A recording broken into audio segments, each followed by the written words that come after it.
Hey everyone, welcome to Marcus Fixes Stuff, the show where I teach you how to fix stuff at home so you don't have to pay for an expensive repairman.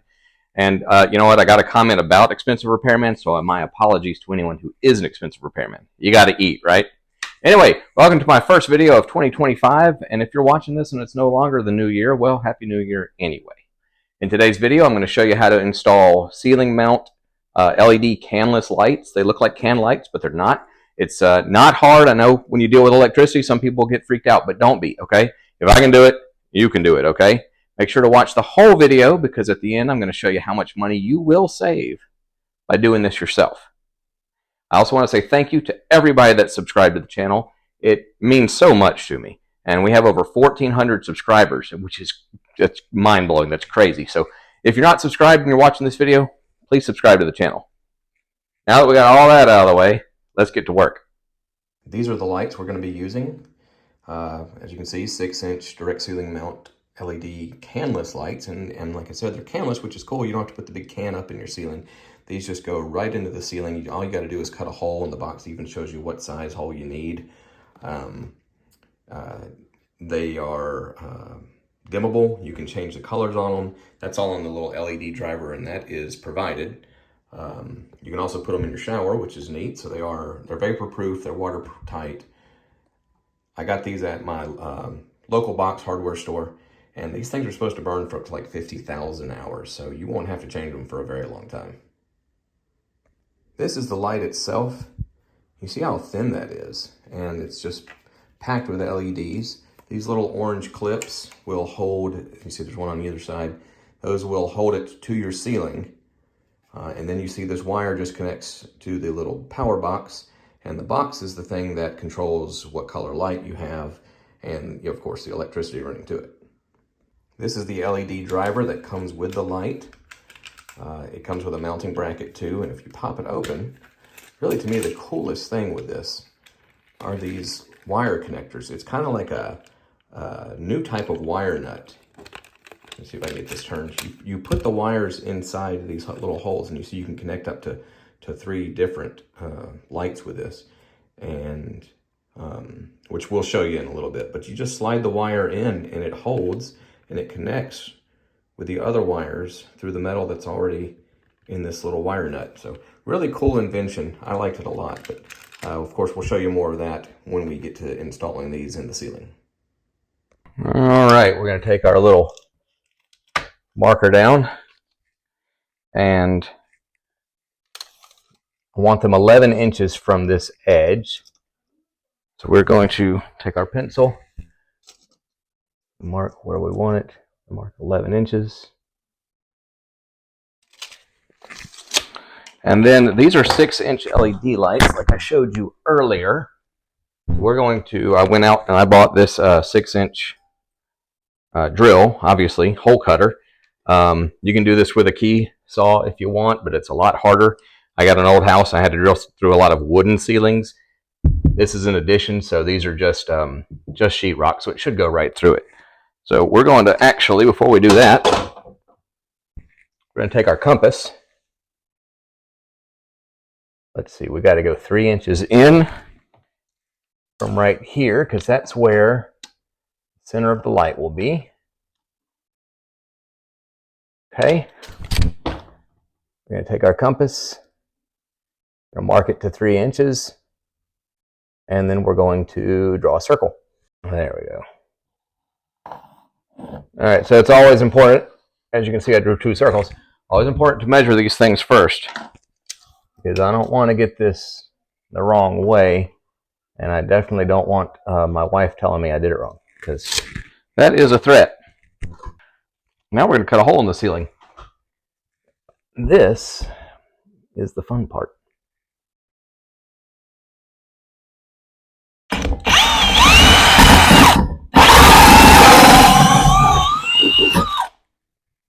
I got to tell you, I forgot to mention safety glasses. You might want to wear a mask too, because that's a lot of dust. But anyway, that sucker went right up through there really smooth. So I'm going to do the other 2 holes, and we're going to go in the attic and run some wire. Several very dusty moments later, see, lots of dust. I have 3 holes. They line up really nice. They're the same distance from the wall. I already did the measuring, and like I said, got my wife's approval where to put them.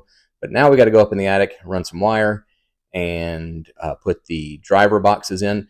And don't forget, you're going to need your screwdriver up there or your drill, because you got to attach those boxes to the framework. But you'll see when we get up there. Before I go up into the attic, I'm going to pop out these circles that are on this little driver box. And you can use your thumb like I'm doing. I'm doing this one-handed, so I'm having to pry it, but you can do that, or you can get a screwdriver or something and just push it through. But if you do it before you go into your attic, that's one less thing you got to do.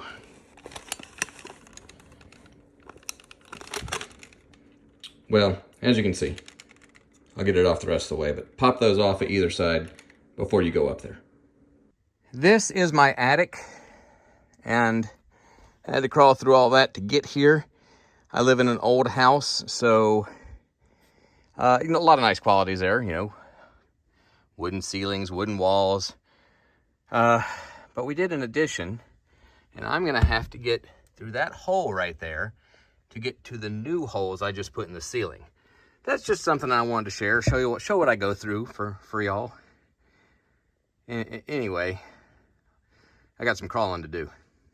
This is the old wire that was already in our attic, and it's actually already run to a light switch that we weren't using anymore. I just had it capped off. So we're going to uncap it. Oh, and by the way, turn the power off. I've already done that, but should have said that earlier. Turn the power off. I'm going to uncap it. I'm going to run it to some new cable, and then we'll go with that new cable and take the drivers and the cable into the box and hook them all together from there. There's 2 of the 3 holes we drilled. The other one's buried in some insulation to my left. We're going to attach those junction boxes right here so that when we're back underneath, we can easily plug those lights in and have access to the junction box from the hole, or excuse me, junction box, the LED driver, so that we don't have to worry about coming all the way up into the attic again. I especially don't want to crawl through that hole again. That was not fun. The LED driver is mounted to this beam right here. We can open this up and get to these fancy little wire nut things, and this is the power cord that will go to the LED light that's going to come through this hole. As you can see, it reaches down in there just fine, and it's pretty cool. You just plug it in and then screw this thing on, and you got a good connection. So the next thing we got to do is wire the lights. Just a little thing real quick. If you don't want to attach these little braces on with these tiny little screws, this has holes in it, see, that you can just drill it directly into the wall. Just be careful you don't slice any of these wires. I want to show you real quick how cool these wire nuts are, because if you can't tell, I think they're really neat. So obviously black wire to black wire, and it just goes in these holes. You just slide it in until it's tight. You'll feel it kind of pull, and then it won't come out. You got to really pull. So to get it out, wiggle the wire back and forth and gently pull on the wire nut, and it'll come out of there. So there's the black wire in, there's the white wire, and here's the ground. Boom. So much easier than the traditional wire nut. All right, I'm gonna wire one more of these things. We're gonna go downstairs and plug all these things in. All 3 holes have the wires hanging out, and as you can see, there's that little driver box, so I can reach up there and change the light settings if I want. Here is our wire that's going to hook up to the LED light, and that's what we're going to do next, is plug that in. This only fits one way. You see it's got 3 little holes in there and 3 little holes in there, and this is shaped a certain way. It's got a little ridge right there, so you got to match that up the right way, and then screw this part. Screw this part on.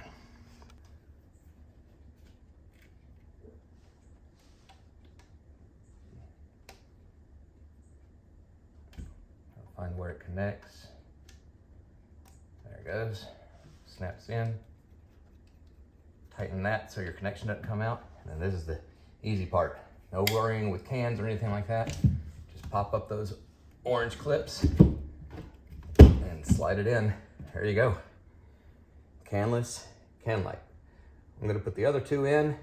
We'll turn the power back on, see if it works, But before we do that, I'm gonna show you how much money you're gonna save by doing this yourself.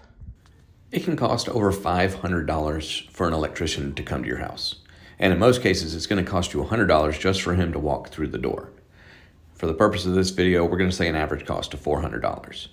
Those lights are around $25 a piece. Now, you can buy them in bulk boxes and pay a little less, but we're just gonna say $25 a piece.